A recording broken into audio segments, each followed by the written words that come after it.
Sexual abuse of a child exploits and degrades them. It can cause serious damage to social, emotional, and cognitive development of a child. Sexual abuse affects 1 in 4 girls and 1 in 6 boys before the age 18.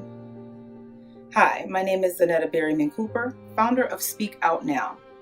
Speak Out's goal is to spread awareness of child sexual abuse and rape. We provide resources for victims, their families, and help with the overall healing process. For more information, please like and visit our Facebook page, Speak Out 203, or call 203-936-9396.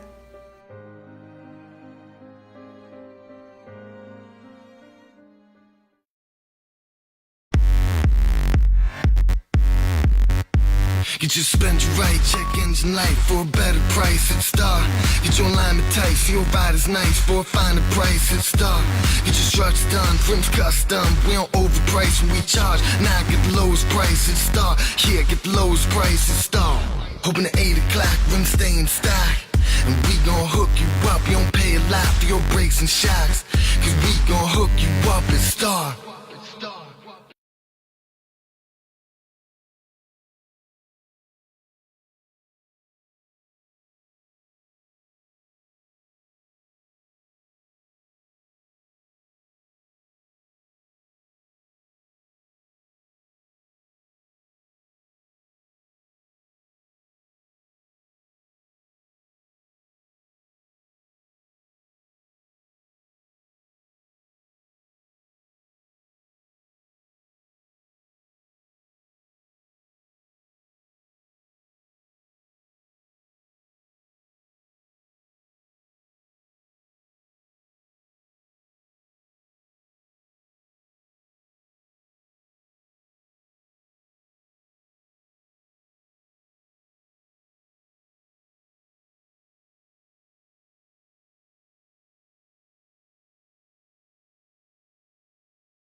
Hang up on somebody. That's a real good.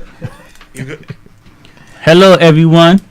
Welcome to the Make Me Wanna Holla podcast, where we will be discussing politics, issues that affect the black community, and a little bit of hip hop.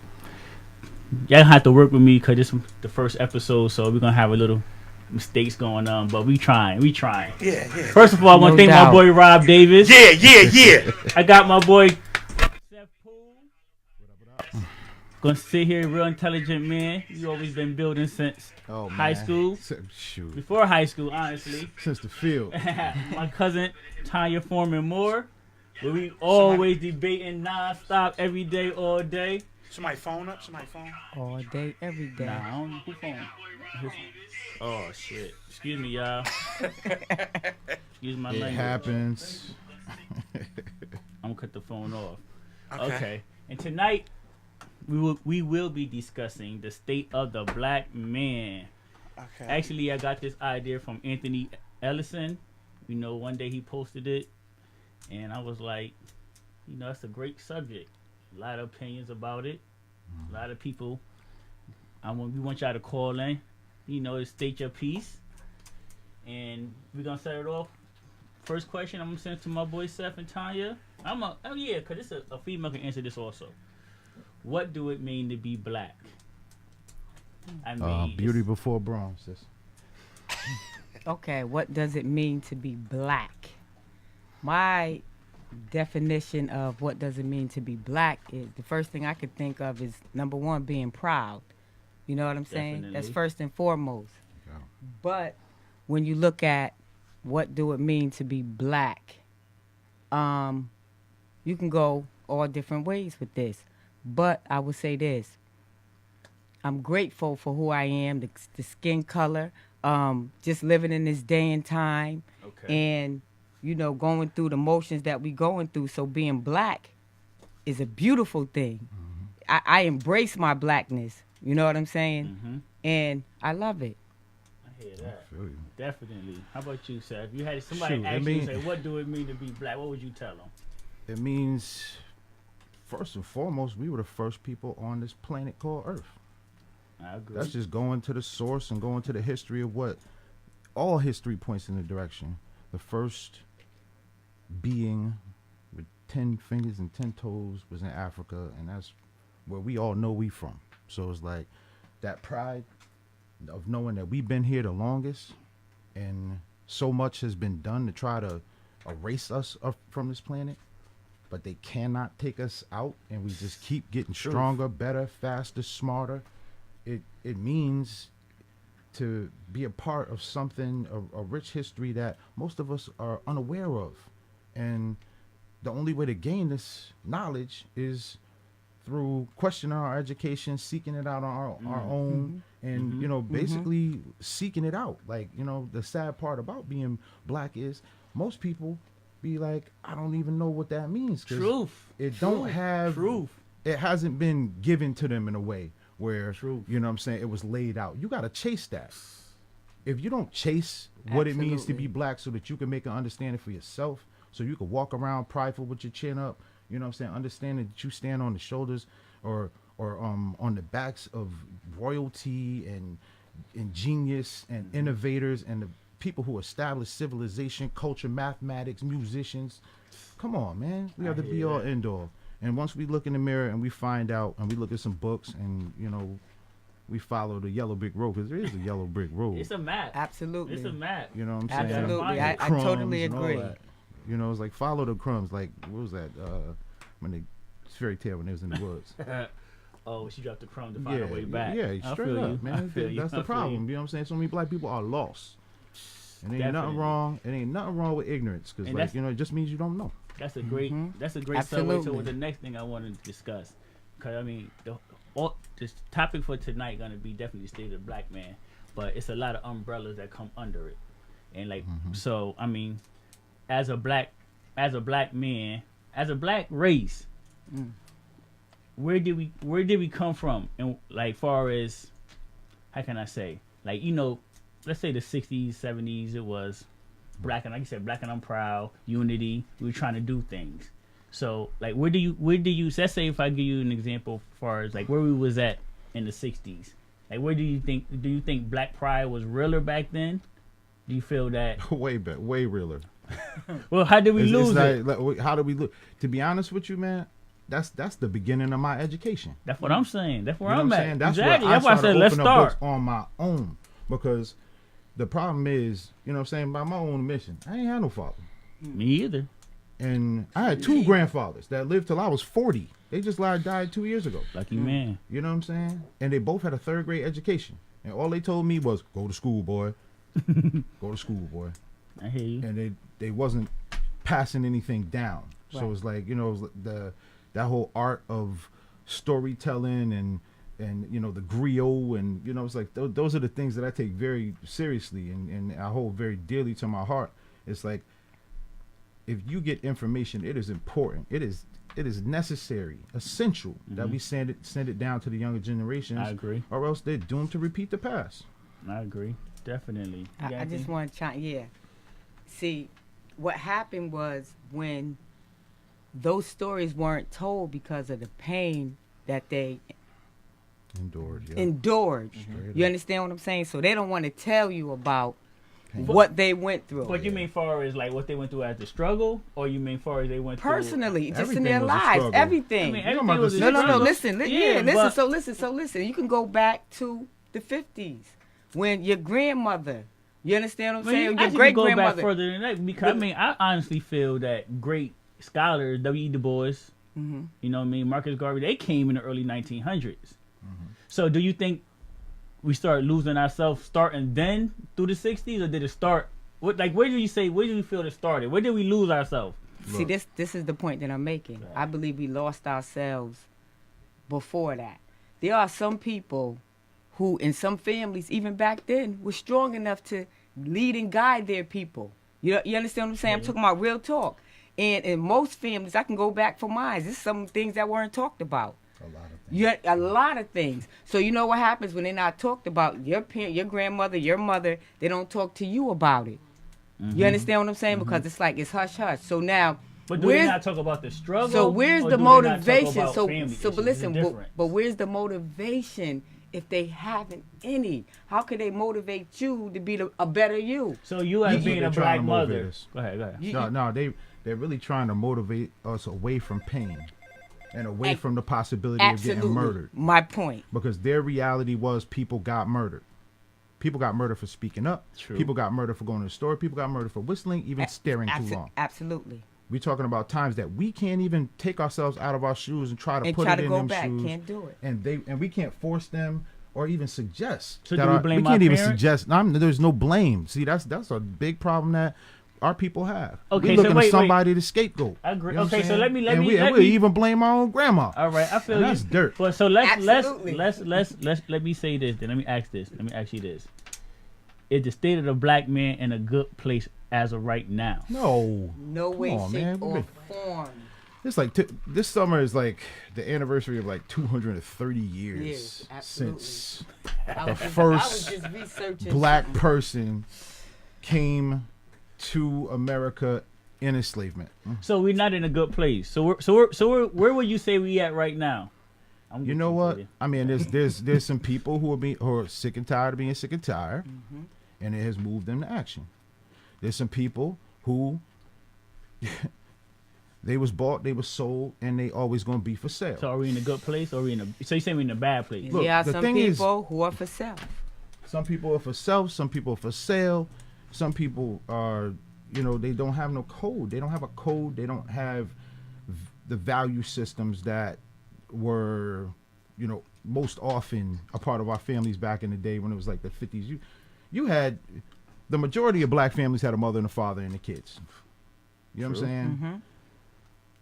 I made the assumption growing up, I was born in 76. So I grew up in the 80s, you know what I'm saying? Came of age in the 90s.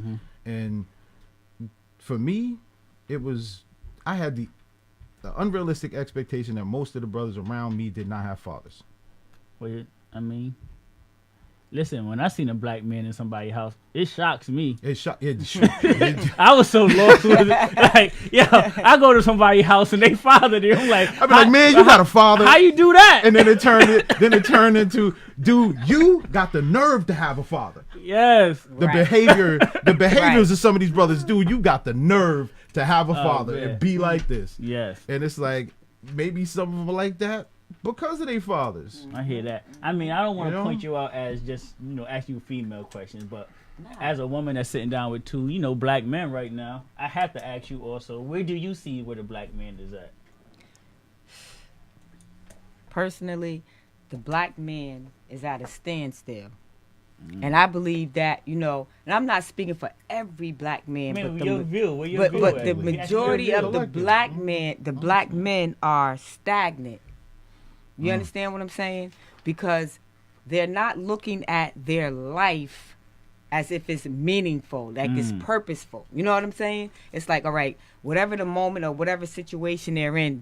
That's what it is. You know, there's no, let me go to a higher level. Let me educate myself. Let me reinvent myself. You know, let me do something positive. That's not where they are. Do we blame the parents for that? Do we blame Why us? you want to blame everybody? I mean, if somebody got to take. Listen, we man. black in we America, gotta point, 230 years. we gotta And point some at of us ourselves are about a still- lot of things. Look. So I'm saying, as far as, okay, I could remember when the whole Kaepernick thing went down. Bring the whole Okay. football analogy. Yo, That tore gonna black, test me on that one. That tore black people apart. Look, football already saved my life. It was easy to let it go. True indeed.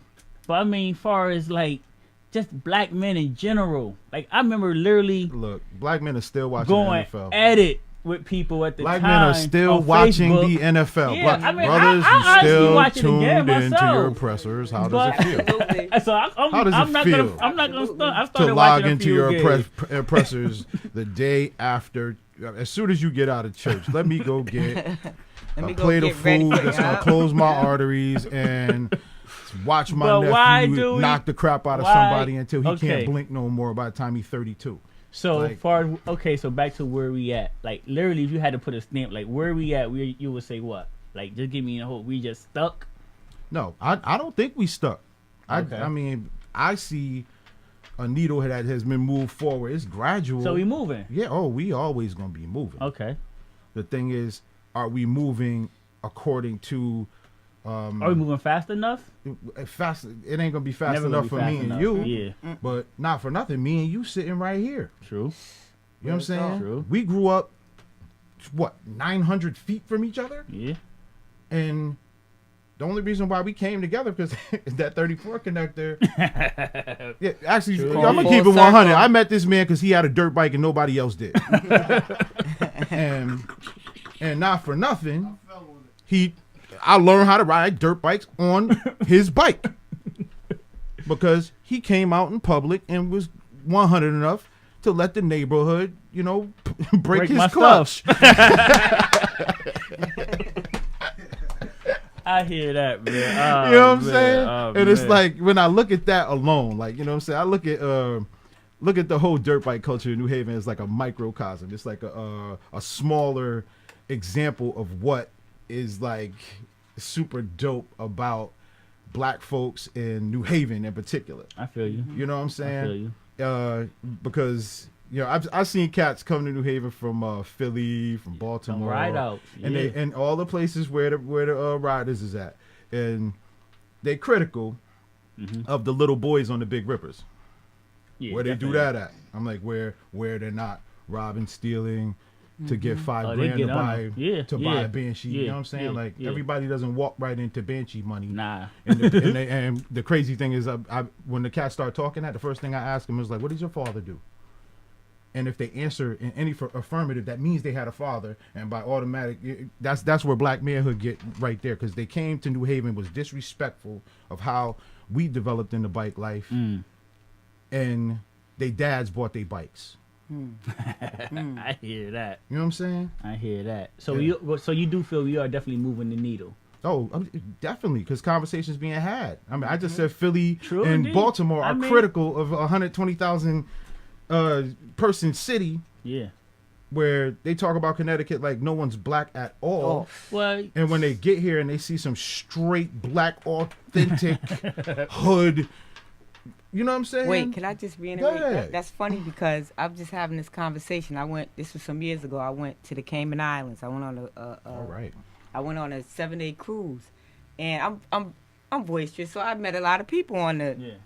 And they were like, "Where you from?" Connecticut. Nah, ain't no black people in Connecticut. Are you kidding me? What? I mean, they was like, "There's no black people in Connecticut." I Tell 'em, said, "Wait, get off the train. Come on. When it stops. you understand what I'm saying?" So I totally understand what you're saying. But to go back to the bike, we got some good bike riders in this town. Oh I my be goodness. watching. I'm like, "Wait, he I can mean, do it that?" definitely moved up as far as y'all wouldn't get on Oh, that one, but goodness.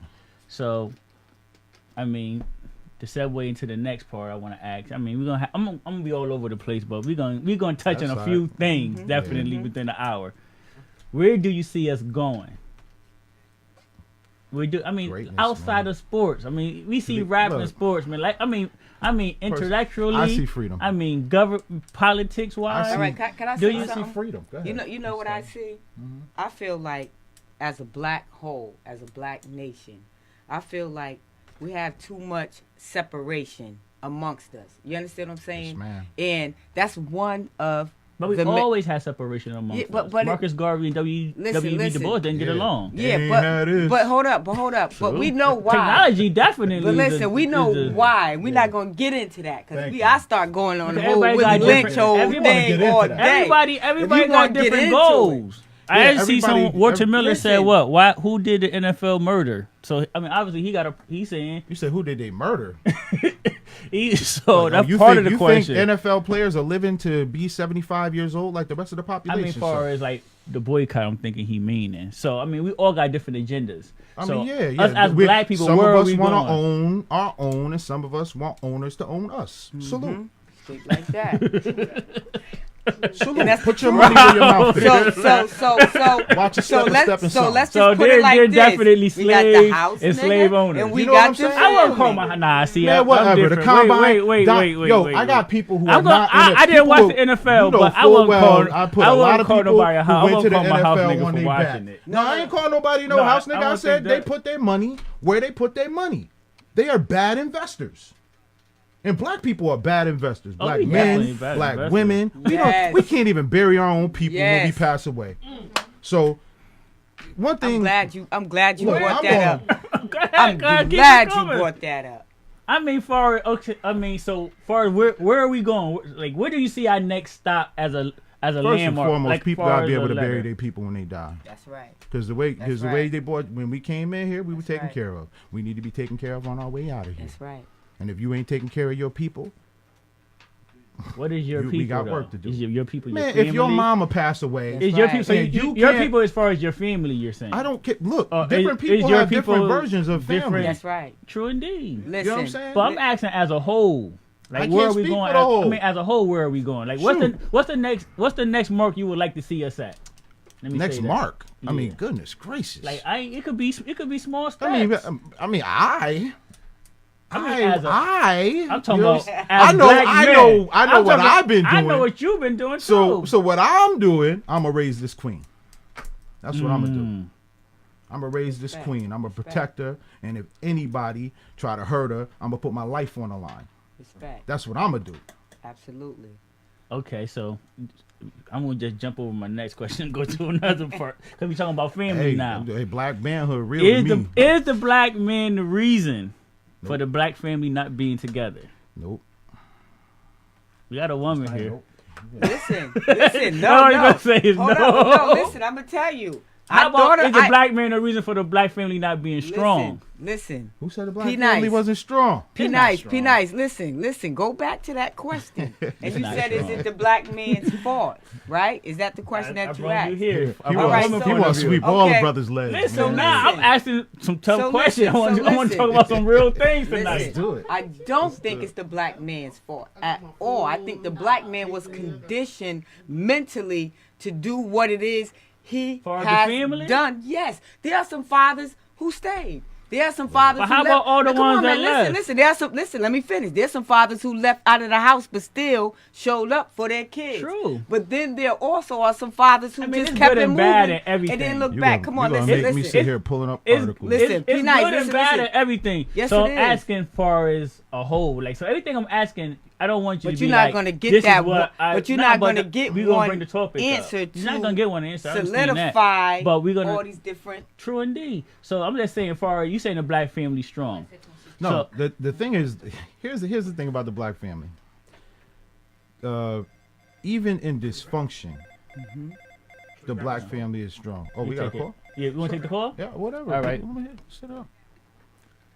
Welcome to the Make Me Wanna Holla podcast. State your piece. Yeah, I'm just calling in. Well, there's a couple of subjects that you guys is talking about. Okay. And I want to start with this protesting the NFL.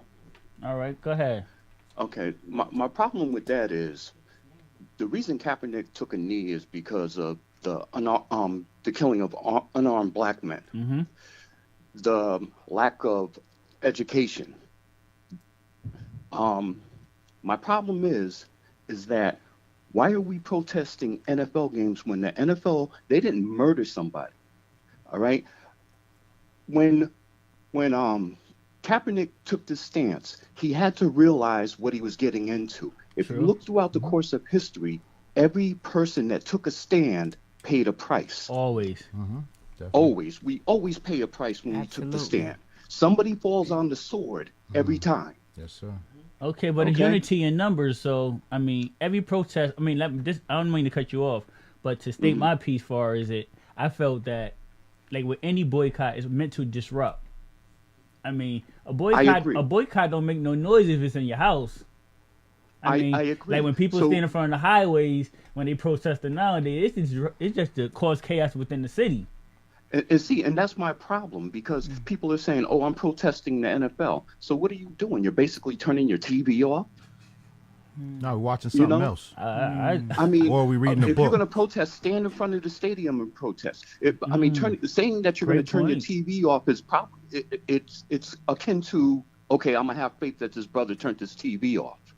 And how do you show a revolution from within your home? I no longer spend my money on tickets for the games. I no longer spend time in my life. Instead, I spend it with my family.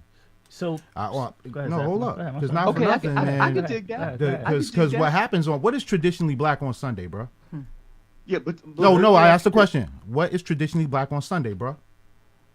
Church football for men. Church football for black families, bro.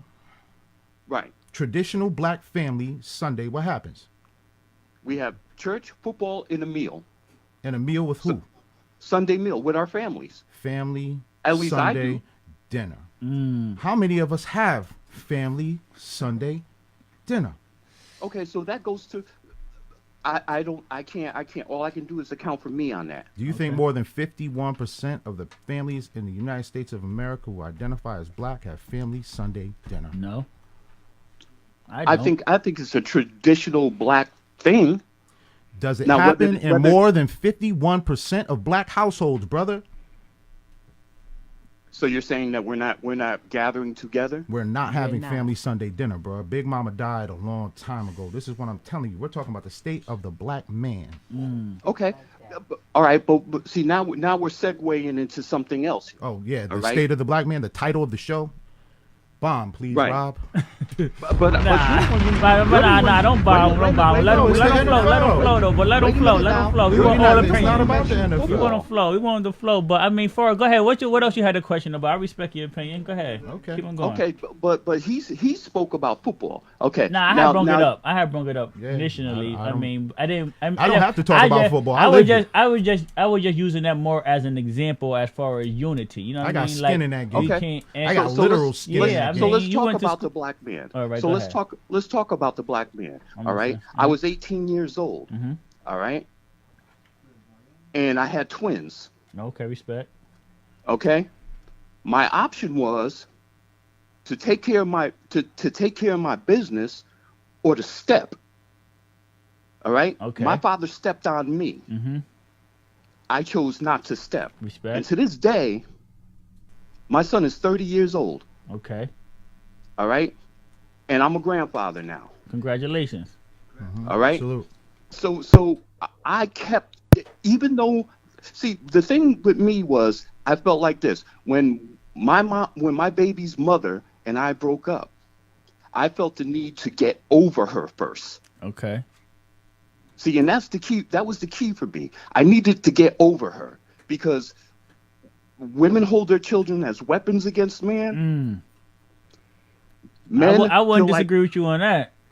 All right, and men feel like, oh, so some other man's not gonna raise my child. All right, we as black men need to get over that. True. All right, if another man is gonna help raise your child, then do so. If they're going to be part of a family unit. Yeah, I agree with you 100% on that. But there's a lot of. So I mean, were you an in-house parent? Let me ask you that question. No. You wasn't. I mean, but you definitely held it down for your twins. You were saying, regardless of the situation. Yeah, all through life. I respect And, that. and see, and that's the thing. My thing was that I needed to get over her first. Oh yeah, I mean, it's hard to be co-parents. I feel. And to this day, if you're still and I'm telling you, involved. her and I are the best of friends. Respect. Yeah, that's what All we right, need. we're the best of friends. She came to my wedding. I went to her wedding. That's Nuclear, that's nuclear family. But Whether so let me that ask you sounds this. Let me freaky. ask you Yeah, this. that's all Let me right. ask you this.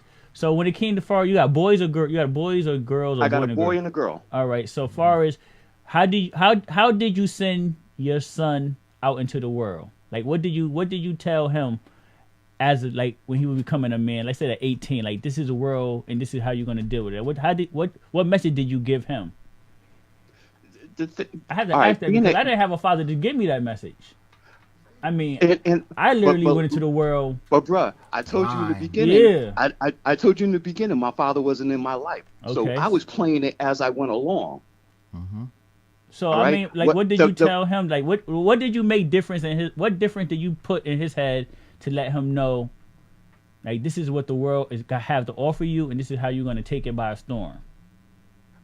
Well, the thing I had to tell him first I had to tell him about first I taught him how to be black. What being black was about. Okay, and what is that? I mean, I All want right. to ask questions to everyone. I want everybody to join the discussion. You know what I mean? Yeah.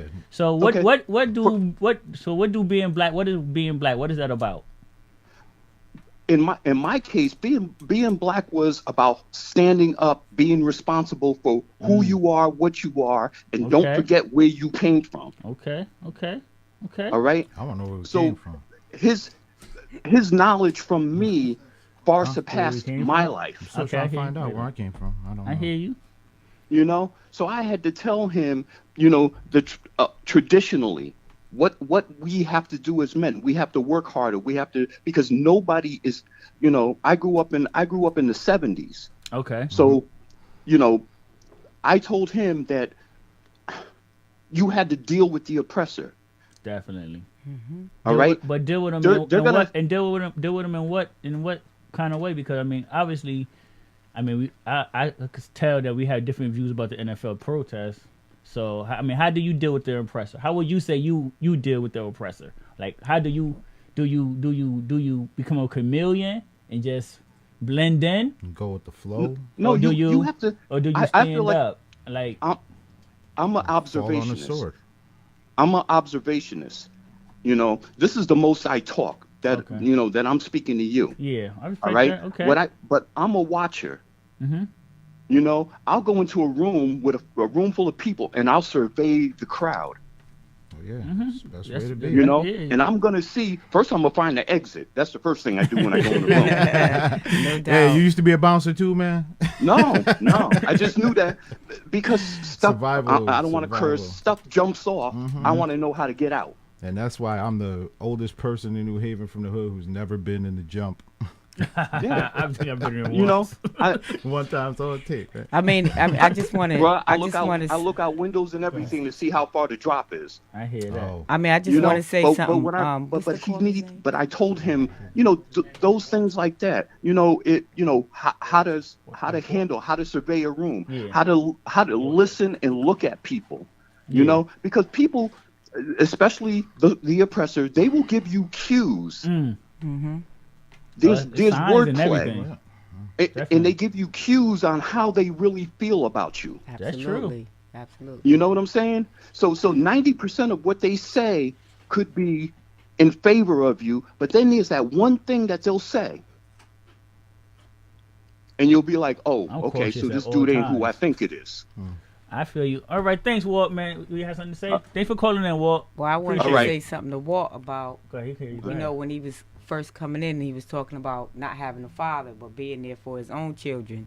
And see, the only reason why he made that commitment is because he didn't have a But father. there's many a black men who Listen, didn't have it and yeah, still yeah. don't be there for theirs. Yes, but there are some who have, who actually Hey, stand up. there's actually a lot. You understand what I'm saying? Well, there a are lot, some. Look, So the point that I'm making is that we can't put all of us in the same box, we can't definitely throw us in the assuming that same- we all have the same outcome. True indeed. Because if I told you where I come from and you look at me now, you'd be like, no way. hear you. So my point is, you always take what you didn't have and you make it work for you. You do the opposite. You understand what I'm saying? Especially when you have children of your own. You don't do where you came from. Also, you try to make the situation better. But to piggyback off of what Seth said earlier, where he said, for our Sunday dinner with black people and everything, how do we get back there? Like, that's what I'm saying. Is the black man to blame? I don't want to blame no one. I don't know if I think I'm blaming nobody for nothing. This is America, man. We talking about black men. We got a woman opinion here right now, but we're talking about black men. We're living in the shadows of circumstance, man. Absolutely. And we have been for 230 years. A lot of progress has been made. We can sit here and name all these brothers. But why not stand up? Well, listen. Why not stand up and say, okay, this is what I'm going to start doing. Nah, you understand what I'm saying? We all could do that. No, that's what we all. But I'm saying, but far as just not to play complete devil's advocate, but far as like when he said 51% of the black family don't eat dinner together, right? I thought it was on Sunday that. Dinner. Like no, I would say that, but that it's that the percentage. No, I asked him who does. Do 51% of the black families still practice Sunday dinner? Yeah, and I haven't been actually a large reason why I married my wife was because Sunday dinner returned to my life. Wow. Through the relationship. Wow. Wow. You know what I'm saying? So it was like, and the cool thing about Sunday dinner was it was just the three of us. But wait, hon, do I cook Sunday dinner? Yes, babe. Every Sunday. You're gonna get a cosign from the back. Yeah. I like that right every there. Sunday. Hey, round of applause I feed for the my brother in the family back. every Sunday. I like that. I appreciate. Look, and you know what I'm saying? Quiet. That's how you shut a brother up right there, boy. I hear that. It's like what happens before every week. There's a reset in the household on Sunday, Absolutely. so that the black family can prepare for white America. Wow. And that's a whole topic of itself because I could touch that all night. I don't want to make it a complete white or black issue. It's not a white or black. But America is white. True. America is white, and listen. I just wrote a piece. About that. America is definitely white, but listen. How you being a man that I want to say working in white America? I work in white America. Yeah, hardcore. Got a great job. I'm doing okay. I don't know about great. If you want to trade credit scores, I'm down, bro. Let's go back to college. Oh man, you went to college. I went to college. Yeah. We both went to Cross, which was basically a nice mixed school. It was, we took control of our environment. Yes, and it was what we made it. So in white America, this is a great question. I just thought of this. I'm freestyling this part right here, definitely. Look, freestyle. This is your show. When did you first witness racism as a black man? Oh man, I can't talk about that on the intro. It ain't gotta be crazy. Nothing. No, it's not crazy. It's a very simple thing. You go first. Okay, I go first. I was 12 years old. Oh, my mother took me to the Baseball Hall of Fame, Cooperstown, New York. Oh, look at that. Right. White man went in asking questions about the exhibit and everything. White man, mother asked a question. White man looked completely past us. White people walked out. Mother asked a question again. He said, "Ma'am, place about to close." Yeah. I'll try to keep you out. Russell, like he didn't want no dealing with us. I want the caller to answer that number, that phone call. All right, come. Thank you for calling. Make Me Wanna Holla podcast. State your piece. What's up, fellas? Hey, Tanya. This is David Guest. Hey. What up, cuz? Good. What's going on with y'all? How you doing, man? Well. I'm good. So I'm listening. I caught a little bit of it. I'm listening to it, and I just add a little bit of what I came up as. I'm 51 years old. Okay, that's what we want. That's what we want. So but I came up, but what I'm talking about with my parents when I was coming up, my father was a hard worker, so he didn't talk much about it. Okay. The way he showed us was by actually showing us. You know what I mean? So I didn't ever have to talk with my dad, or we didn't have the problem that we got today of having to be talked about if you get stopped by the police and things like that. Right. It was a little but different the problem time. was around then still. Yeah, Say again? The problem always been there. Yeah, but it was a different atmosphere. But the atmosphere probably was worse if you ask me. They just televised now. what go I'm ahead, saying Dave. about, My because I bad. Go heard ahead. what I'm saying is because I heard you mention what talk did the other caller give his son, or what did he tell his son? And what I'm trying to say is sometimes in that era, because I think I heard him say he grew up in the 70s. Yeah, he did. You know, which would put him around my age. And at that time, I truly believe, because there's a difference in the way people are raising their kids. My father and the fathers of that time, they didn't do a lot of talk. Right. You know what I mean? They were in the home, but when they get in the home, they were tired from work and all that other stuff. So they didn't get they didn't talk a lot, but they showed you how to get up every day and go out and handle your business and take care of your family. And I think what happened in between that time and right now, the generations in between, is that because we weren't taught to by our fathers, some of us, that we didn't get that to put into our children. Now, I speak to my sons. Respect. And I do that only because my father didn't, and I know it's a lot different than it was back then. Okay. You know what I mean? I remember, and not to go off point, but I got a girl pregnant. I was 17 or 18. And my father says to me, and I laugh at this because I talked to him about it. You know, he's 85. I said, Dad, you remember what you said to me? He said, nah. I said, Dad, when I told you the girl was pregnant, he said, oh, now you want to talk. When I'm thinking of him, Dad, you should have been talking to me. You know what I'm saying? Right. So it's a different type of parenting, especially that was lost in between that, because the talking parent and the non-verbal parent, you know what I mean? Where I knew better because I was shown better, but it didn't register all the way because I didn't never have talk. Yeah. You know what, if you Dave? could understand that. You know what? I understand, definitely. Dave, you know what? That kind of, puts me, I had a couple of friends where, they would come with me to my mom's house, and before I left my mother's house, she would always say, I love you. Or if I was on the phone with her, it would always be, I love you. And I had a couple of friends say, wait, you and your mother say y'all love each other? As if it were strange to them. So I get what you're saying when you're looking at it, when you're saying, okay, your father didn't talk to you. Okay. You understand what I'm saying? Right. But when you had children, you knew what to do. You understand what I'm saying? Right. Your objective was, all right, I'm not going to be who my dad was. Even though I see my father get up and go to work, my father made it happen, but he wasn't a talker. And going back to that, like I was saying, the P. Nikes, even back then, they didn't talk to us. They didn't tell us nothing. I remember asking my mother about my grandmother. She couldn't give me information. I didn't have. Go ahead. But listen, she couldn't give me information because her mother didn't talk to her. My mother told me everything. Listen, my mother. Your mother was super. But listen, bro. but P. Nikes, listen to what I'm saying. I didn't have a father, but boy, I you got a dirt bike, but bro. let me.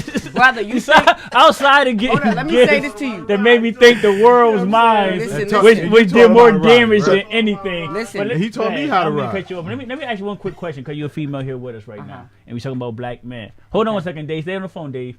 All right, I'm here. What did your father be? Was your father in your life? My father was not in my life. Did it help? Did it hurt you? It did more damage to me.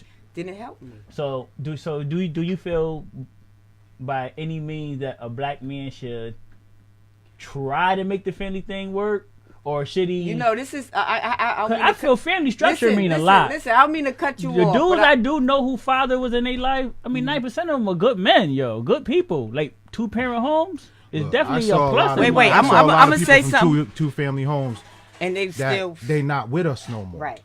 But I want to say something. Wild out. Listen, not out with us. Streets got them. Something got them. Listen, I'm gonna say something that's gonna flip it a little bit. But listen, coming up, I wanted my father. You understand what I'm saying? I needed my father. That was my father. Definitely. I mean, you just said you kill for your mission is to make sure everything for your daughter. I would see my father on the street. I would see him on the street. Dad wave happy and ride by. You understand what I'm saying? I carried that all my life.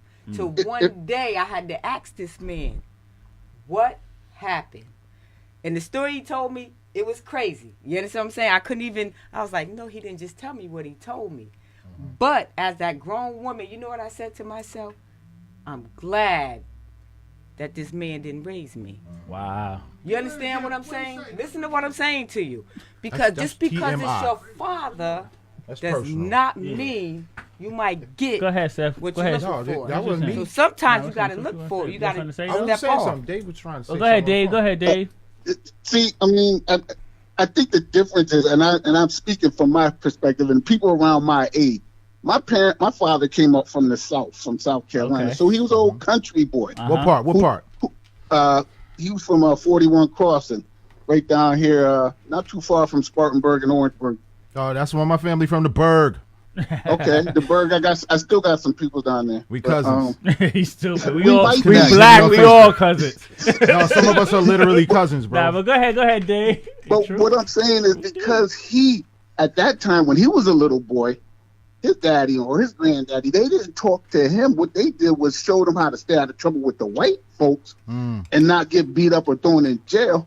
But they basically just, put him out, go to work, bring your behind home. And that's what he taught. Now, my father was there every day. I can't deny that. He was there every day physically. But as far as when I went to sporting events, went to play sports or had school functions or whatever, he was just too tired.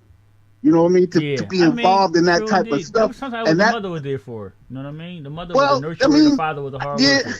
yeah, but that's how the families were back then. Yeah. You understand what I'm saying? Was that a better So- structure, you feel?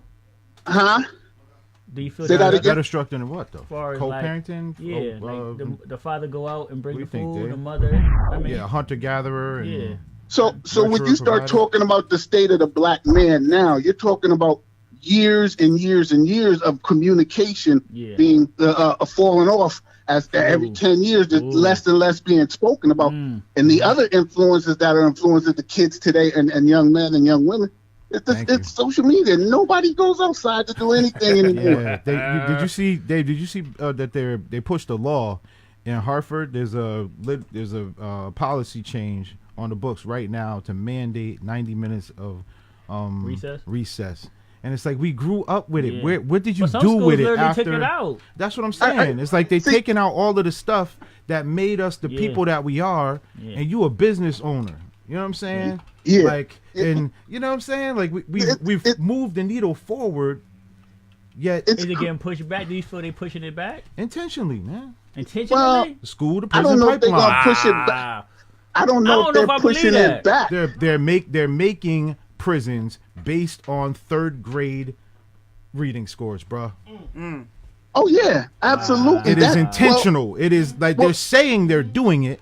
We hear them say it, but we stay the course. How we fight it? How do you fight it? You bring your kid to the library and you put. Well, you opening something up in a his whole hand. nother. Straight like You're that. opening up a Real. whole nother thing when you start talking about system being involved I in mean, the family. we got to talk about For the real, system. because That's as soon part as of the black family, man as issue. soon as the family, there's.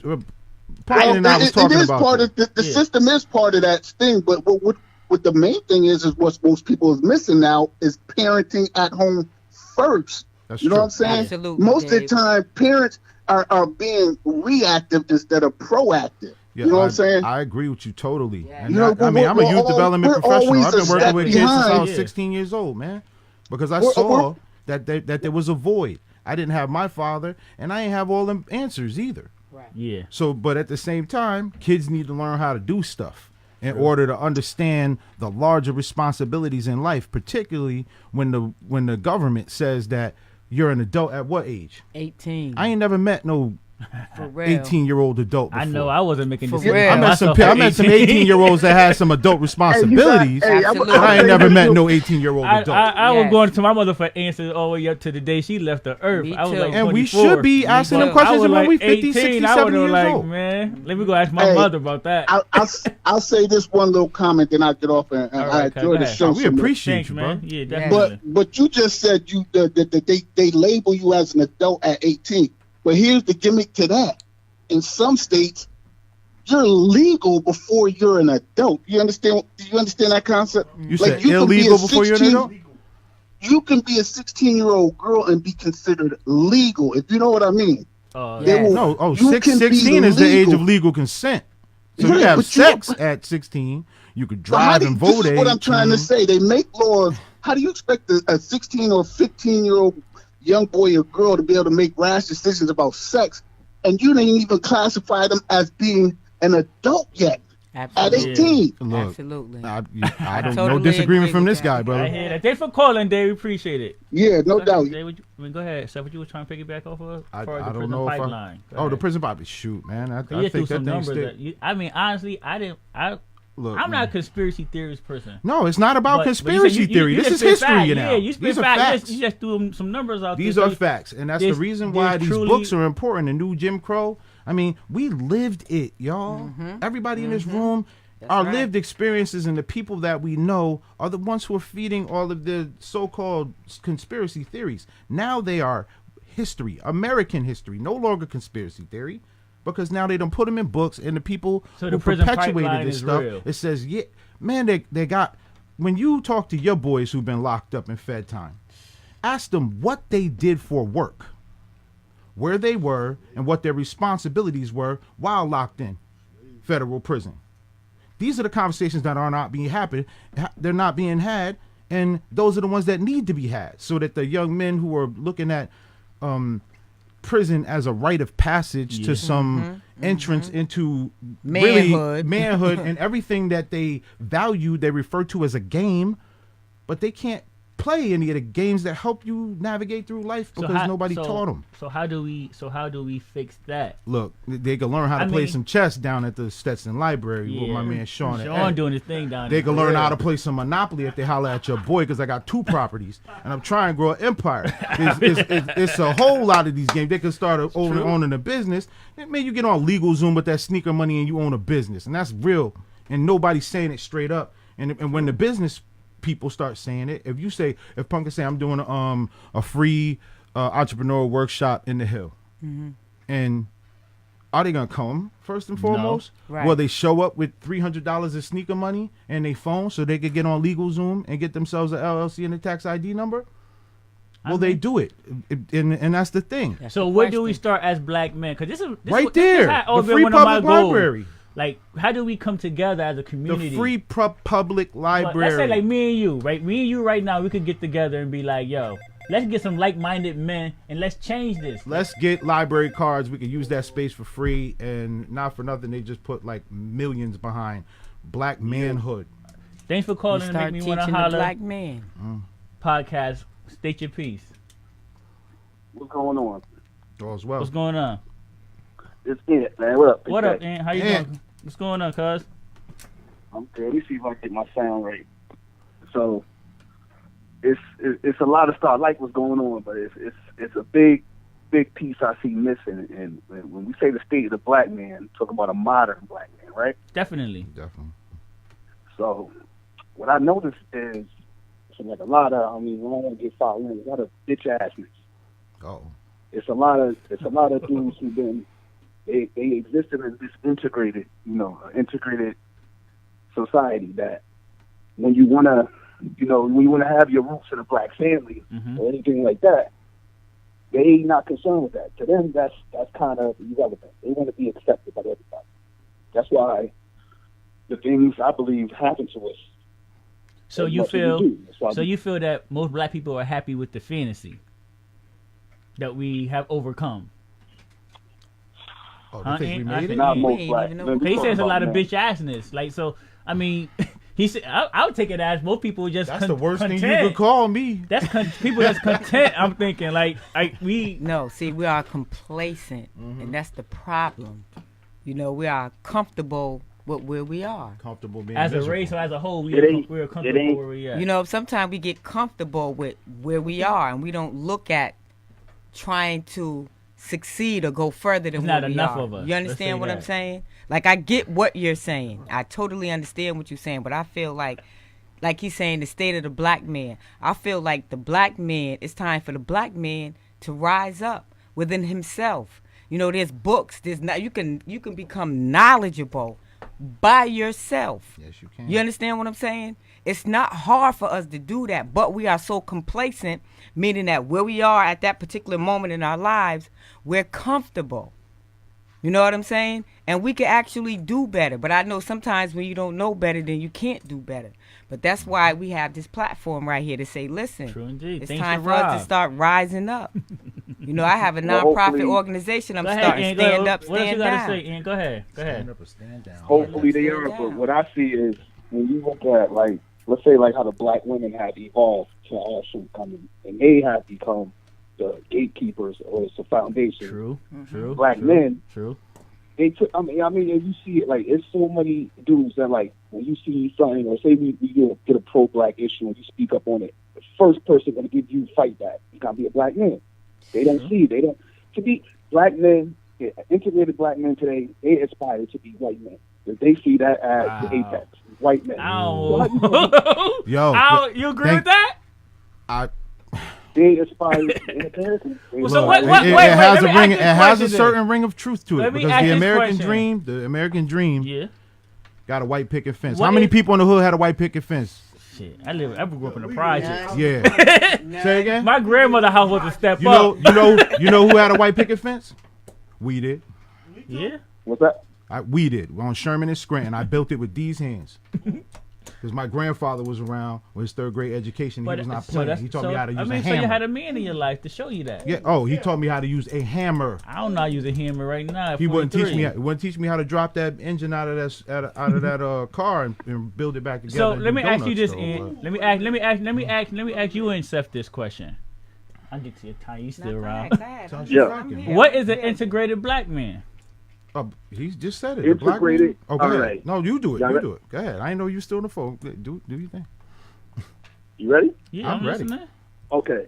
What I see it as, from I would say up to like the '60s, we were a strong black, like, because we were all we had. We were definitely They strong. put it in us that we had to be integrated from schooling and everything going forward. We didn't see, like I said, we didn't see everything as we need to bring ourselves up. We all we got. We everything. Like when we came on our issues now, why do we say, oh, we got to do this for black and brown people, or even the way men date? When men date outside their race, black men especially, they always got to devalue their black side. You can love whatever you want, but you ain't got to devalue you being black because that's your mindset is, well, you know, this is what I need to be successful. That's what I say when they aspire to be white men, is that everything they see as far as, you know, being successful in America is how they see it through the white men.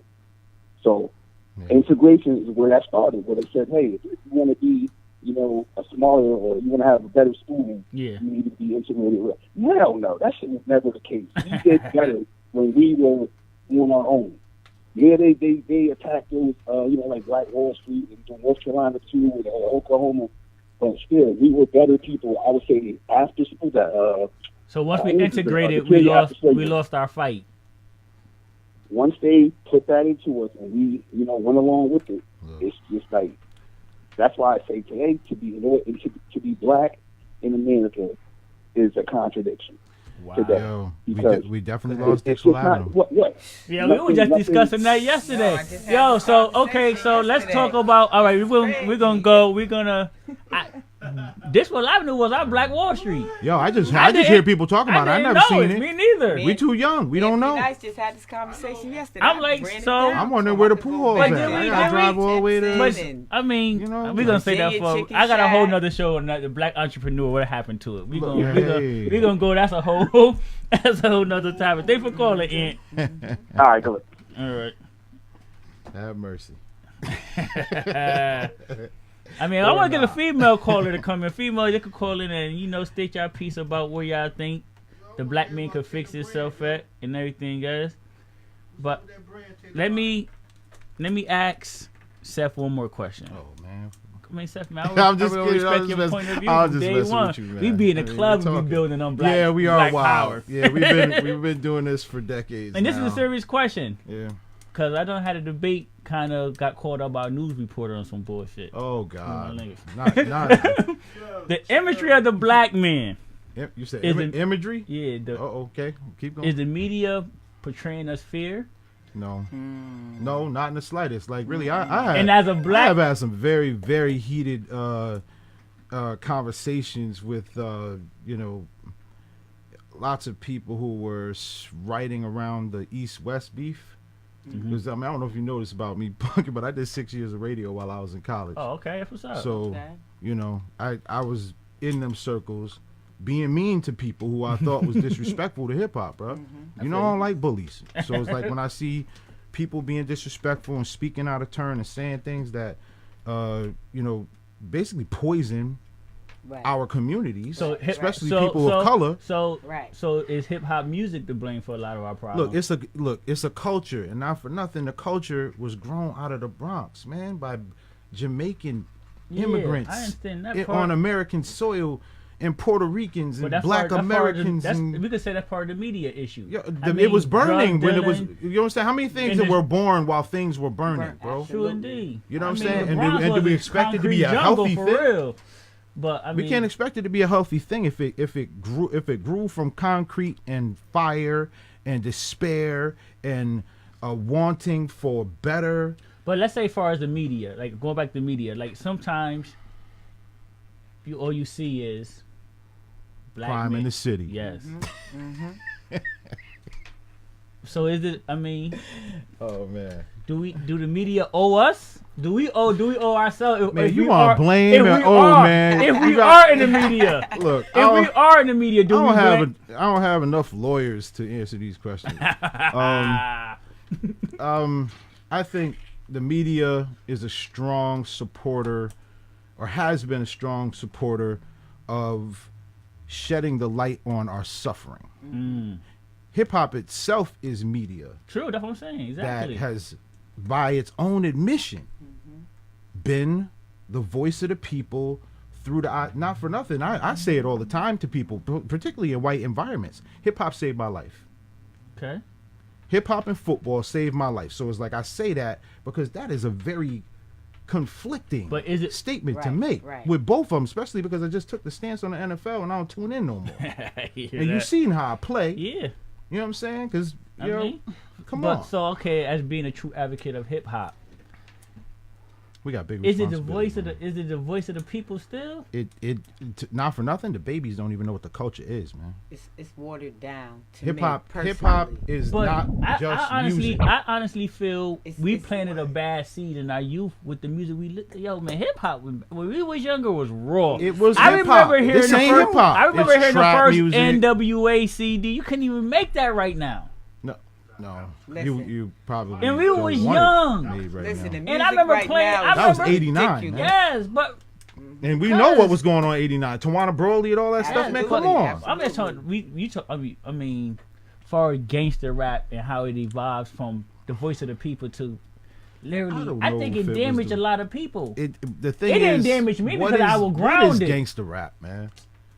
I mean, we don't just say no. We too busy saying about drinking straight out the 8 bottle. So you gonna look like a motherfucking role model? I'm sorry, but gangster rap. Music. Just Ice was gangster rap in '85. Yeah, but I'm talking as far as what went commercial. Just Ice was East Coast only. Look, let's keep it funky. Everything that go commercial don't have to go pop. But I mean, we enjoyed it.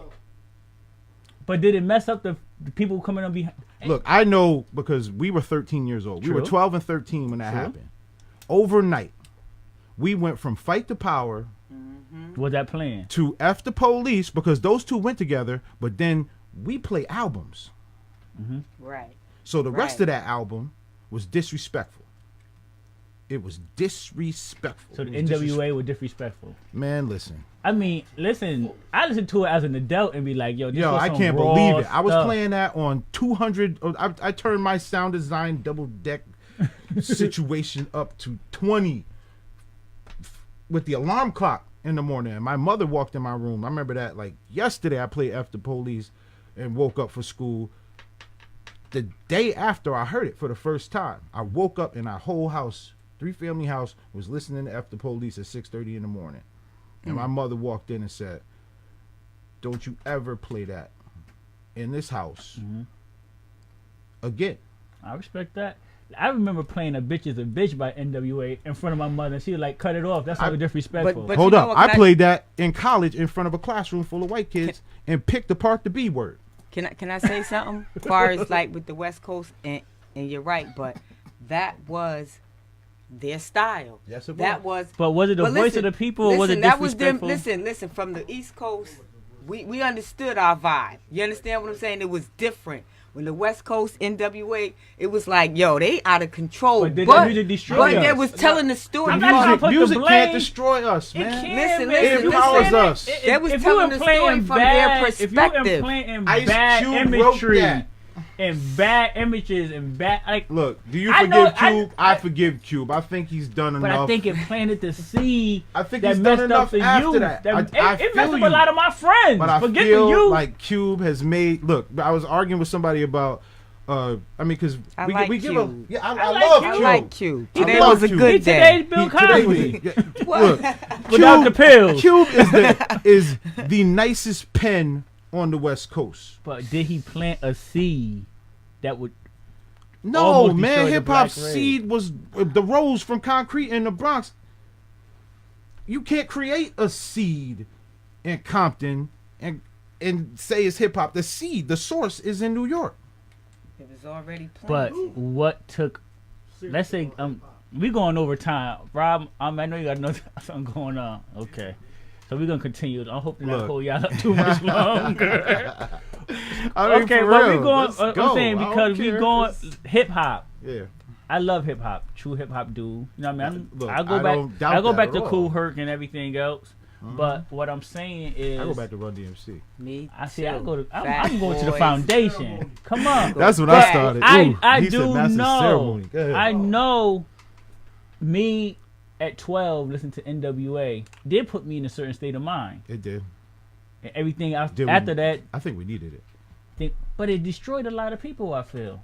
I think a lot And of people that was the destroyed seed it. to what's going on now. Like this rap now, you say this trap music, it's nowhere near as bad as You ain't listened to Road to the Riches recently. cuz. You- What you- Road to Riches for Coogee rap? Yes, that's man, that's that gangsta voice rap. of the That's gangster rap. That's women hate, gay people hate, police that's hate. gangster rap. I would call it gangster rap. Come on, man. Absolutely. It was masterful poetry, And Coogee was a beast. and it was gangster rap. You know what I'm saying? Because if you put, come on, man. I'm like, you know how long I chased that Just Ice album with him on the front with his fronts That's with underground hip with hop. the Hat, Gucci hat yeah, on. with the hat. That underground hip hop. Man, listen, though. thank you, Dr. But- Love, if you out there for blessing me Let's with that say record. that- let's say I that- chased that piece of vinyl for 20 years, and he reached in his pocket and handed So it you to don't me, think man. that you don't think that affected the black youth at all, right there? Look, we're sitting right here, Punkin. We know, we look. we made it. It's a million. It's millions. Did we that make it? didn't. I Be feel like nice. we still Now, won't. you know how I we looked didn't at get it? caught up in the system, but I do know that a Who lot did? I went to college. we caught up in the street system. That Which one's worse? Nah, P Nice. I think it was a gap. Listen, I believe it was a gap between NWA. Which one's worse? Listen, I really listen. want to talk about Listen, that. I think it was a gap in there. Wait, coming from wait. I hear '89, you. going into the '90s. No, real talk. I I believe hear it what was a you're gap. saying. So I don't think that we really got affected by that. You know what I'm saying? Because I believe that when that happened, then you go into you had the new groups coming out, and it But was the I'm '90s saying- type thing. So it kind Yeah, we of started grounded dancing us. and Ray-Ban Yeah, dance we and started. everything. You know what I'm saying? So it But, kind of grounded alright. us a little bit. You I know what feel I'm you. saying? Let him continue. Which one worse thing? Now, Look, the- not for nothing. The street system and the college system. I'm which for- one worse? I'm 43 I'm years. all for college. I'm 43 years old. I just paid off my first loan I'm still paying. the week before last. Clap your hands for me, people, please. Congrats. Sally Mae didn't like that. No longer hanging over your head. Thank you, brother. I appreciate that. You know what Real I'm saying? talk. Because I'm a wait. All right, I was waiting for you to let that mushroom cloud develop. To be honest with you. Because the slavery of the 21st century is debt slavery. Whew. And the new racism is classism. Definitely. But the old one ain't gone either.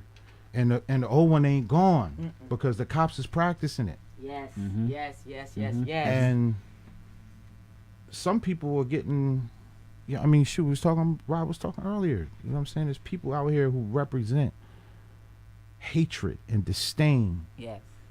for black people as part of their culture that they were born into because they are opposite us in their own twisted way of thinking. Me and you can't even walk around. And who was that? Dave called talking about integration. So we walked right into the lion's den, and the lion got a badge, bro. Listen. Yes. And we talked the listen, hold money up. and said, "What do you tell your sons?" What? I just had this I conversation. tell my son, I mean, I don't have no sons, but I tell my young men, shine. Tell the truth. You ran the stop sign, say, sorry, I ran that stop sign, officer. Yes. Take the power away from them quickly. Stop giving them power. Stop feeling that anxiety when they walk up to you like that. Listen, you know what I'm saying? Don't call him sir. Call him officer. I have a 16-year-old son. You understand what I'm saying? Who can easily at any given moment walk out my front door and be a target. True. But what do I tell my black son? Exactly what he said. Comply. You understand what I'm saying? Off the muscle. They ask me, I comply. And then I tell jokes and stuff. And they say, are you a smart ass? And I say, yes. Straight like that. And I drop it. Yes. Because I work hard to be a smart ass. Because what you said, now I want to piggyback. What you said was absolutely right. They were bred, they were born into this. You understand what I'm saying? Now listen, hatred, that I said unprompted. No reasoning yes, for no it. reason. Hatred. I feel you. No historical background for it. Never did nothing to nobody. And we free. And we free. Hate it. Nah, I don't. We free. Listen to me. I can go sick off of this right here. You know how I do free? You understand what I'm saying? If you don't got a passport, you don't practice freedom. If you've never left here, you don't know freedom.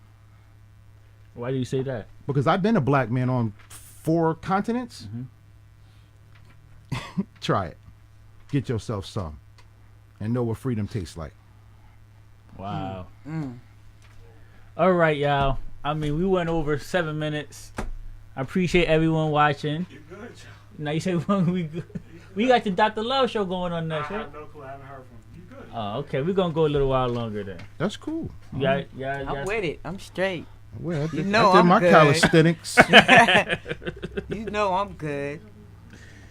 Okay, so My ears are hot though, Rob. You ain't lie. I forgot about these headphones, man. Nah, it's cool. It's cool. It brings me back to the booth, man. okay, so It's let's been a go. while. So let's go with this one, Seth. Since we're gonna go a little while longer. That's cool. You brought up your college years. Oh man. Do you feel your college years prepared you how to operate in a white world? I'll answer the question. That's all it did. That's all it did? That's all it did.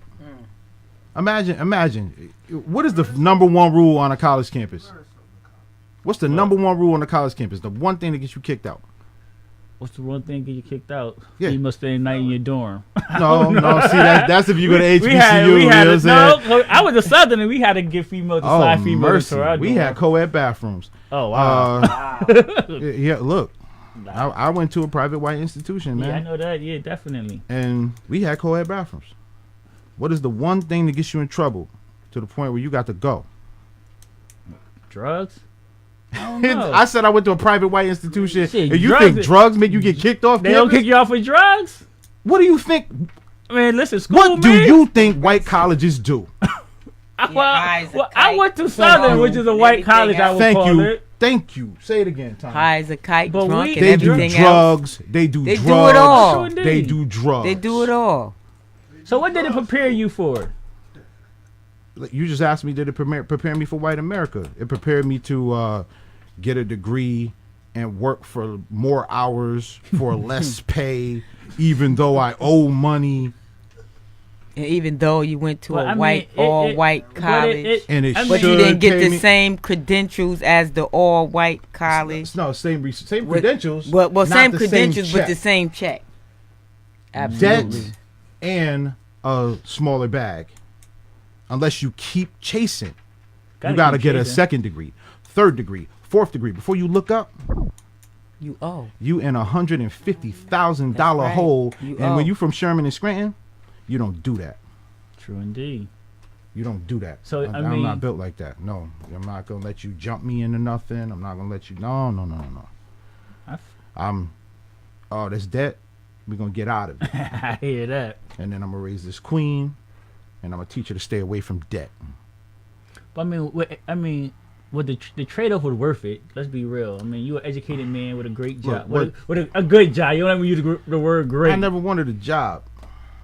I mean, but you're in a good place in life. I work hard. So your education played a part of that. Oh, so I mean, official. It was so I am grateful for my past. So let's say, I mean, and with you going to school, whether black university, white university. Mm-hmm. I mean, I honestly feel going to a white university. Me leaving the hood and going to Southern, even though it's New Haven, it was like a completely different world. It always is. It prepared me for white America. Mm-hmm. I lived with 4 white boys for my first 3 years of school. No doubt. Wait, can I say something? Yeah. I've never been to college, but my black life in general prepared me for white society. But, I mean, far as you understand what I'm saying? I see what you're saying, but far as just being able to literally, like, how can I say, like, I knew. When they walked into when we all start, my first group of white boys I lived with, when they walked into the dorm room and saw a black person from New Haven, they were literally scared. I had a white roommate who from Clinton told his job he was scared to drive back to New Haven at night, so he got daytime hours. Hey. So that let you know where they was at. I know some people where they was at. But I'm just saying, far as race wise. Yeah. And by the end of the semester, they trusted me more than they trusted any of the white people in that dorm room with us. Hey. If someone was missing a can, did he take it? Like, they wanted my word. My word was gold. But it prepared me. Mine wasn't. It prepared me personally not. How to, like, interact. It definitely, the one thing, just so, I mean, because I don't think we made the point. The one thing you cannot do under any circumstances on a college campus in the United States of America is become violent. Oh yeah, definitely that. You cannot fight. Definitely that. So when you grew up fighting, and then you walk into an environment where the one thing that made you survive where you from is the one thing you can't do. Absolutely. You got to learn how to operate in a system that doesn't allow you or afford you the opportunity to tap into the skills that got you where you at. So you got to develop new skills. And for the first 2 years of college, I ain't gonna lie, man. My Timberlands were Gore-Tex. My pants were camouflage. My leather was Georgetown. I was not playing games. So I'm you from went the Elm. True indeed. You straight was representing all day. Straight representing every single day. And the thing was that representation made people fearful, more fearful. But I invited them into their fear. So I was really at that private white institution doing more teaching than learning. I mean, I feel I tour also, but I mean, I never been a militant. I ain't militant. Let's take this phone call. I ain't militant. Thank you for calling to make me want to holler. Show you said you ain't militant. I ain't militant. State your piece. Oh my goodness. So I just wanted to touch on something. You said like going to a white college or a white school. So when I used to think the same way too. I'm like, well, this world is not just black. So what's the purpose of HBCUs? It seems like that would be a step down. I'm all for HBCUs. Me too. I wish I would have went to one. I'm just telling you, this is what I was thinking. Well, you know, that's what I used to think until I moved to the South and I actually saw HBCUs in action and the networking they do, because you know, I didn't go to school until I was an adult. I had already had a child before I went back to school or whatever. And it's different when you working and you know, you don't experience any of that. You're just trying to get done. Yeah, I understand that. Right. But like now that I see like what you can really do, I mean, wherever my oldest daughter went to a black HBCU, but my youngest daughter, of course, she's still in school. But wherever she decides to go is fine with me. But I can see her leaning towards that because of the way she was raised. Like, you know, now I'm sitting outside her dance studio right now, and she got dance class, but she, you know, of course, down here, majorette dance is based off of HBCUs, and all the little girls do it. And it's so competitive, it's so strenuous. You know, to me, she's an athlete. She does that. She does gymnastics. She's an athlete. She's tired as hell when she comes home. She has to have her report card. She has to show it to her coach every time, because if you get bad grades, you get sat down. You can't cheer. You can't dance.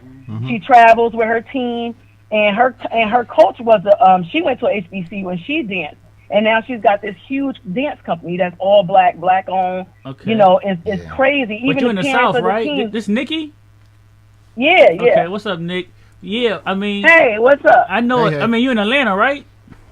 Yeah, I live that's right a black outside Mecca of Atlanta, right now. but So, yeah. I thought being the raised in the Majorette South, from New Haven was winning everything in the South, though. I mean, they were going. That's a drill team. That's dance. Oh, it's but different. I mean, Right. so yeah, go ahead, Nick. So I mean, you in a black No, but Mecca, I'm so just- it's going to be definitely a complete different. Right, but it's not Yeah. just here. It's like a lot of the South too. And they do some of it in the North too, because they have like a big thing in Ohio that they go to, and it's a lot. But I'm just saying that to say this, like it's you know, to me, being that I don't have any sons, I wasn't raised by my father. You know, I'm not married anymore to my kid's dad. Okay. But you know, us women have to take accountability for our daughters too, because I see a lot of, you know, people my age, people I grew up with, they let their kids just go rogue, like it's whatever. Yes. And if we not raising our daughters to be these men's backbone, if we raise them to be easy, if we raise them to just go for whatever, these men are going to be they're going to be men. Okay, I respect You know what I'm that. saying? So So let me ask you a question real quick. I mean, I want you here. I want to join into the conversation. Same thing I asked Tanya.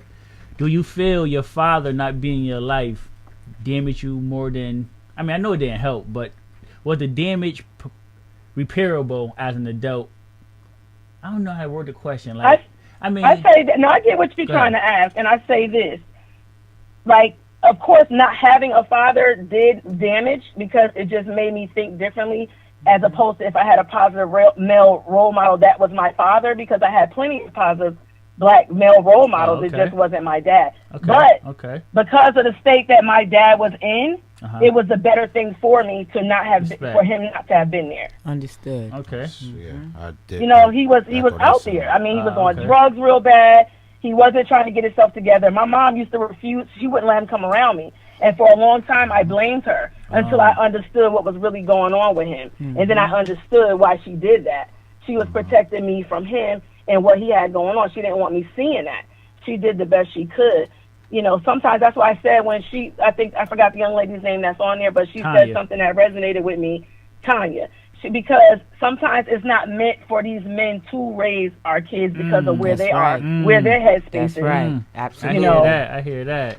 It's just real talk. Like, my kid's father, you know, he's the father of both of my children, and I feel like, not saying he's a bad person, but his mind space is not there. To me, it's not there. Like, far as for him not to be there, raising my two I don't girls. want to dwell in your business, but as far as not there, like, I mean, mentally, financially, like, because my mother raised me and my brother. All the way around. My mother raised me and my brother. All the way around. Right?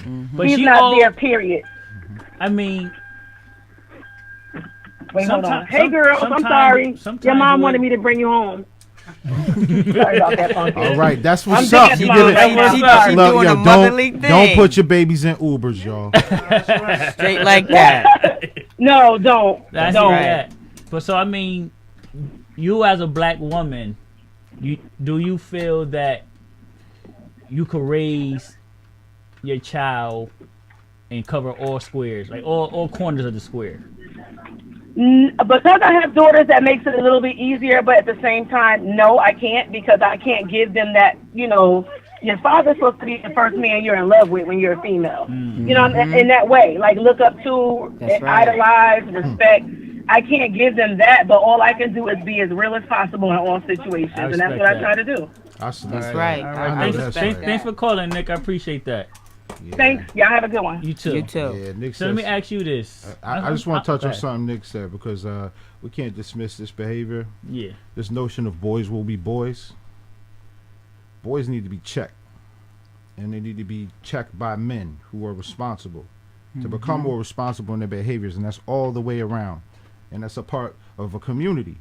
So it's like, if we're not reaching out to boys just because they're not our children, we are shirking responsibility of the village, of the community. You know, because me and you talked about this offline. We talked about the things that have eroded the black family over time.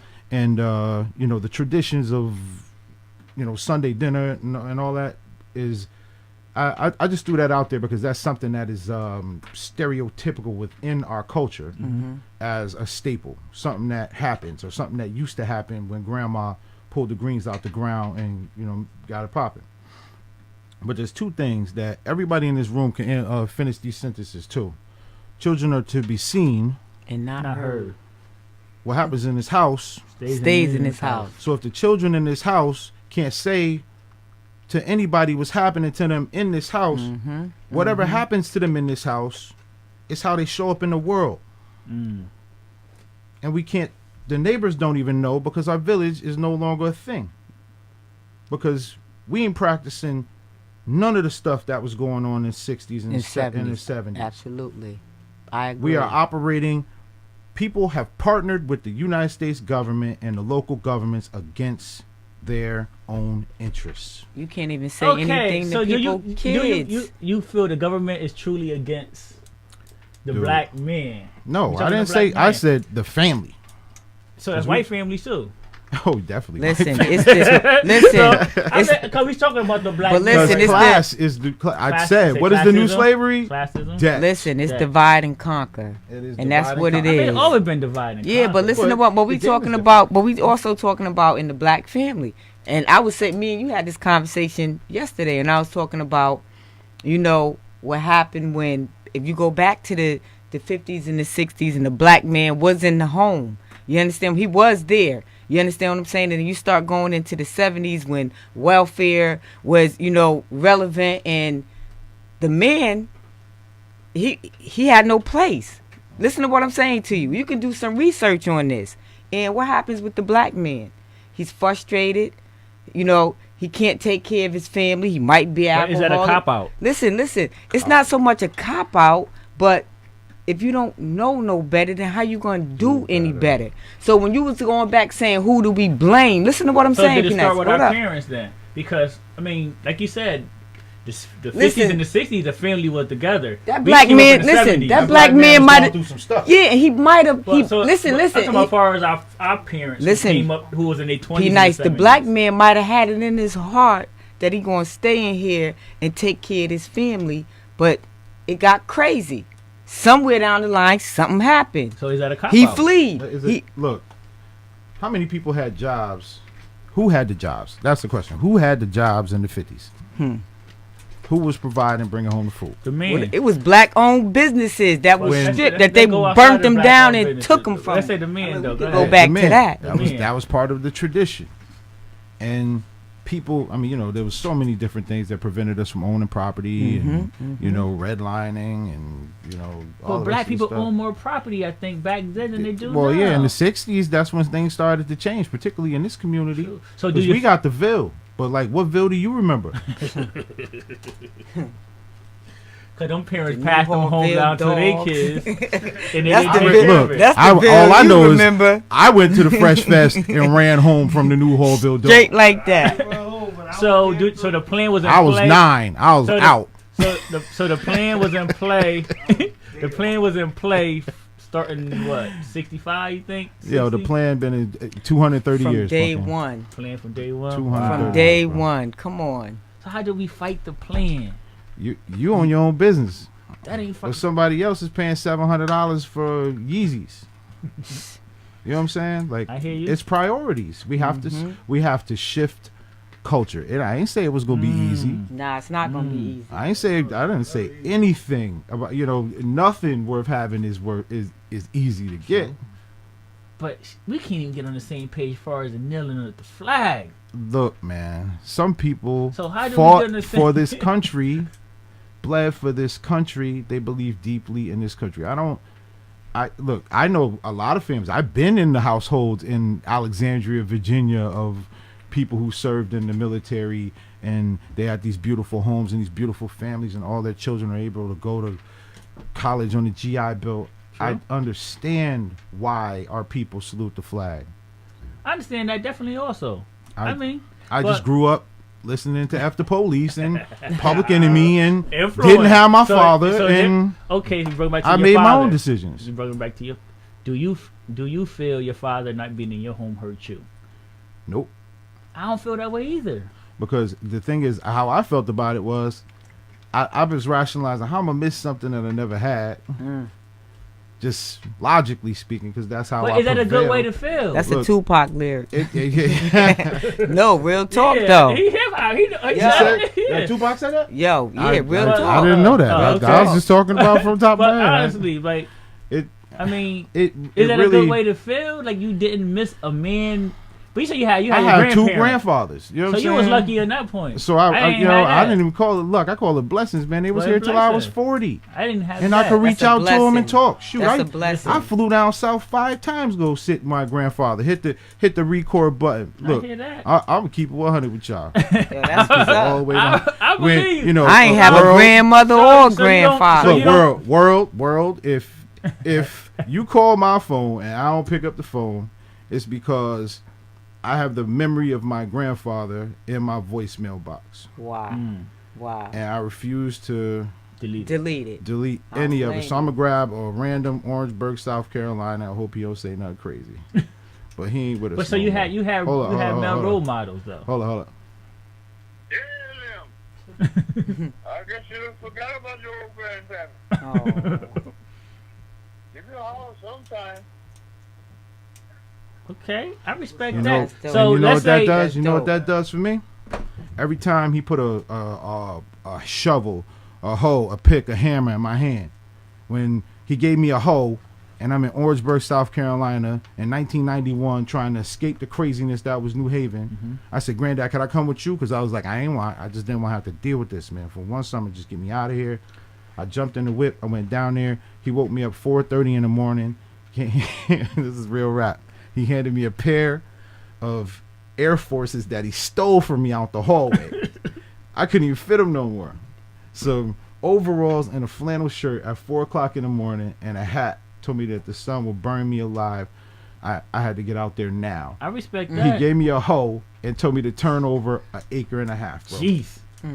What happened when I came back to school as a junior on the football field, Pumpkin? Killing them. Bananas. Problems got solved. So you had male role models. But hindsight is 2020. So when you look back, you was like, indeed. look, he was preparing you for this man right here is.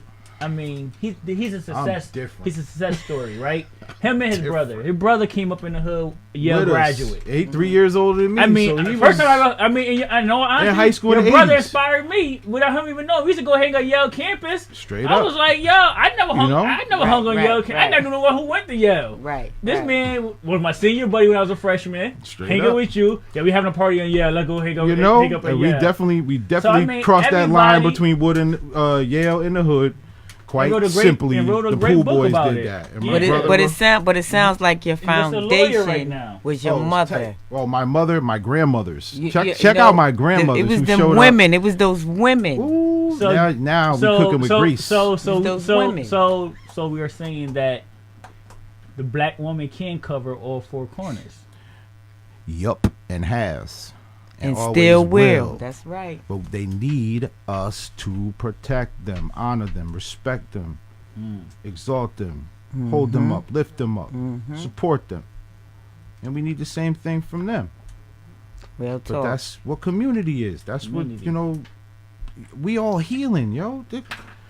Yes. One of the sisters in the community tapped me on the shoulder one day, and I was talking, and she hopped on a word that I used. I said generation. She said, "What is a generation of the black family? How long is it?" I'm asking you a question. Asking me the question? Yeah. I would say generation. You got to go grandparent, mother, son. No, how many years? How many years in a generation? How many years are in a generation in the black family? This is what she threw back on me, and I threw a number out there, and then she threw it back on me again. So it was like, give me a number. Everybody pick I would say about 60, 70 years. A generation is 60, 70 years. A generation is 700. 700. No. You in the background, man. Let him flow. No, I mean, a generation is like, you know what I'm saying? Your grandparents is one generation. Your parents is another generation. Listen. We another generation. Okay, how much distance is between each of these generations today? Well, nowadays, even back then, time-wise, because, black people always had kids at early ages. For the most part, you can't say. I seen Nikki G left a comment. She said, grandparents used to be the solid foundation, which is true. But our grandparents were young too at one time when our mother were having kids. But when they was young, everybody was in a schoolhouse in the South, and they tell you that story about walking 500 miles to work with no shoes on. No shoes on, backwards, uphill, with grease on their hands. You know what I'm saying? And snow and all that. And they don't be lying. to a huge degree. Yeah. And that's why after a while, the young men shook their behind to work. And to me, it sounded like in Georgia and South Carolina, at that point was third grade. I mean, so, right. So if that's what's going on, because that's what happened in my family on both sides. Both of my grandfathers were married to their wives for 66 years. I play these numbers, and I don't play numbers. I hear what you're saying. Like, men lie, women lie. Numbers don't. True. And what was happening with during that time, I can't step into them shoes. I as much as I saved these messages and I went down there and I asked questions, I didn't ask enough questions to get the answers. All of the answers. So it's like so what she said, I said how long is a generation, and I said 30 years, because I was just like, a generation between your mother and you. Yeah, 30 years. People get 30 years old and then they make babies. This is well, naive father. That's high. No, yeah, that's high.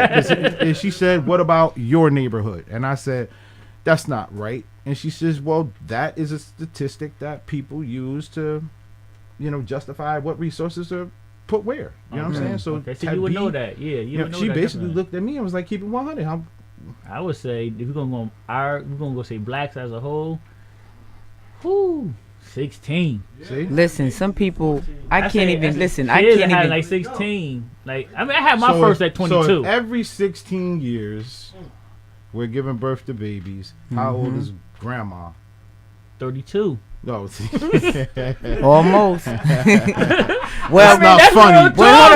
Wait. It's funny, but it's real. But wait. That happened to me.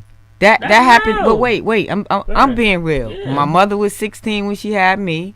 I was 16 when I had my son.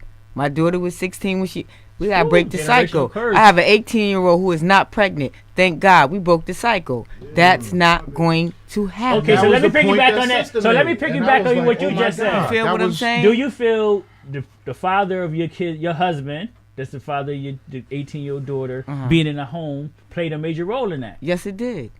And you know why? But you know why? Because he could have been in the home and been silent.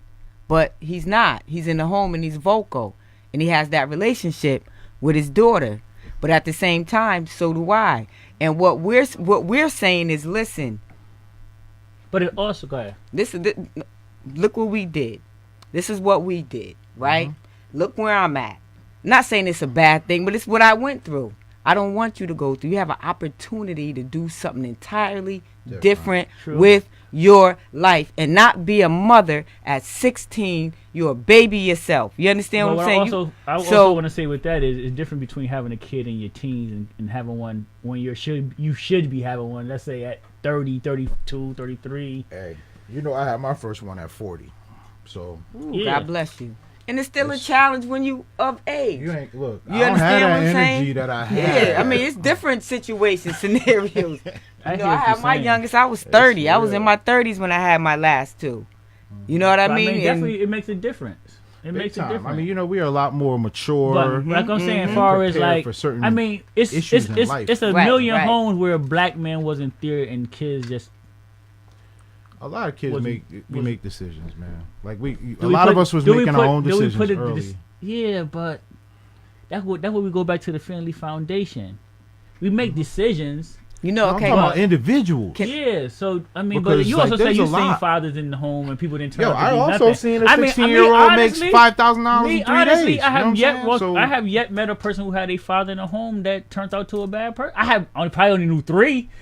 So my ratio a little ugly. I mean, but what's a bad person? Because good, the good die young. Mostly over bullshit. I don't mean bad as in. But can I say something? I'm not the night. As far as bad, my terminology of using bad, I'm not the best. I never was the best person in the world. But Pumpkin, what about the dynamics of? But far as being able to pull yourself out of situations. Let me just throw this at you. See, I hear what you're saying, but you have to also look at the dynamics. If that father is in the house, right? He could be a drunk. He could be somebody that get high. You understand what I'm saying? So you got to understand. But listen to what I'm saying. So it's not just because the father is in the home doesn't necessarily mean that these children are going to be. You understand what I'm saying? There are dynamics that might change it. Even though he's there, it could be a whole different ball It could game. be toxic because it could be very toxic. I mean, a mother could be toxic. Anybody could be toxic. Anybody. And we know we got cousins. Everybody got cousins. You know how them cousins do. Yeah, okay. I don't want to keep holding. You went well over time. So in conclusion, let's go in conclusion and give everybody a chance to speak. Okay. How do we? What you said, move the needle. Like I think we're doing it. This conversation is a move in the right direction. Absolutely. Yo. What do we do tomorrow? We gotta come back to the round table. Now we gotta check in with each other regularly. We gotta make sure everybody all right. Where you at? How's everything going? We gotta build relationships so that we're able to say. You know what I'm saying? I want to call when I introduce my daughter to people who are worthy of respect, I put uncle on it. Mm-hmm. Definitely. Mm-hmm. You know what I'm saying? Definitely. Right. I mean, auntie people I respect, I call auntie or uncle myself as an adult. Right. And that's like new culture. You know what I'm saying? Because I don't feel like that was something that was practiced or something that we were told to do. Right. You know what I'm saying? It wasn't like, this is your uncle's best friend. It's not, that's my uncle so-and-so. You know what I'm saying? Right. So we don't keep it in the house. We go out to the community, like you were saying. Yeah, because like we have to build relationships amongst one another because we don't know one another. You know what I'm saying? True. We don't know each other. True. And because what happens in this house stays in this house, if I never been in your house, how I know what's going on in there enough to trust the person who live in that house? And then not so much that, we have so many damaged souls walking around because of that. And we're basically 3-4 generations in of your neighbor calling your parent and saying, I caught him doing this, and the neighbor whooped you and then your parent did. Yeah, you know what I'm saying? I mean, all of y'all that went to troop, the principals was taking it to y'all with the paddles and stuff. I was like, excuse me. I was in troop. I was like, you. When my friends came home, when our friends came home from school and told me that they got paddled by a principal, I looked at them like, you're bugging. You are bugging. You are out of your mind. If somebody whooped me in school, there'd be a new day coming. But to answer can I answer that question when you said what do we do? What do you tell your son? What do we do? Well, what I tell my sons, I have a 30-year-old. So that 30-year-old, that generation, I was 16. I was a young mother, and I just want to say something right quick. I was a young mother, and I was street orientated. I'm gonna be real. But you know what I did with my son? I read books to him. I bought him books every time I went to the grocery store. I'm gonna keep it real. On the first of the month, when I got my groceries, I bought him some books. Okay. And I went home and I read books to him. And by the time my son was 3, he can write his whole full name and his last name, and he can read. He's very articulate, very smart, but he do what he do. I couldn't teach him how to be a man. I could only teach him how to survive for the moment in which we lived. You understand what I'm saying? At that time. That's all I was capable of doing. Because guess what? I was broken myself as a black woman. So how could I even, you know what I'm saying? It was crazy for me. But now I had an opportunity. I have a 16-year-old. The whole ball game has changed. People say, you don't let your kids do this. It's not about what I don't allow them to do. I think I'm more, I'm overprotective on a level where I actually sit and talk. I have talks, they be like, where you pull that from? And I'm like, listen, bro, you're kind of on the privileged side. I don't mean that like it's a bougie thing, but I don't party, I don't drink, I don't smoke, no more. You understand what I'm saying? So I'm more level-headed and more grounded. And that back then, it was like, Mark, I go, yeah, bye. Because I was so self-medicated. You feel what I'm saying? And I was so busy worried about me, I wasn't worried about their I can't even think of the word I'm looking for. Their well-being. You understand what I'm saying? But now, listen, bro, listen. Let's my son play basketball. He's into, you know what I'm saying? Sports is a savior for a lot of black people. And there's his father who interacts with him. This black definitely. man You was all American, everything. You Track. Now listen. When he walk out that front door, I gotta hope and pray that everything he's taught, he utilized. True indeed. I mean, that's what we all. That's it. At the end of the day, hope that. You know what I mean? Yes. That's it. Yes. All right, y'all. We went well over. Hold up. I want to give you something, man, because I came across the old school 5-panel hat, and I was just like, commemoration of your first show. You know what I'm saying? Y'all we're going to have you back, definitely. That's what's up. All black every day. Definitely. I'm going to wear it all the time. I'm going to wear it every show now. That's some 90s right there. Yeah, I want to thank Rob. I want to thank Seth. I want to thank Tanya. We'll be back, not next Sunday, the Sunday after next. We get time more. Yeah, man. I mean, I hope to have y'all back. Definitely. Yeah, I mean, I'm gonna reach out to other people. I know. Come in. I know. You know what I mean? I know everybody's busy. I steal your show. Keep everybody. Nah, me and you were building on the show thing forever. Yeah, we definitely been talking about a lot of stuff. Y'all tune in again. That would be the week not next Sunday, Sunday after next, and I think we're gonna do Black entrepreneurship. What happened to it? All black everything. All right. Thanks a lot, Rob. Thanks everyone. Yo, look towards the darkness. Nah, yo, look towards the light. Yo, what is that? It's a supernova. Nah, man, that's a black hole. Yo.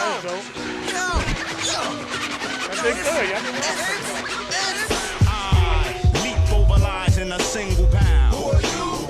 The Black Prophet. One day I got struck by knowledge of self. It gave me super scientific powers. Now I run through the ghetto, battling my arch nemesis, Mr. Ignorance. He's been trying to take me out since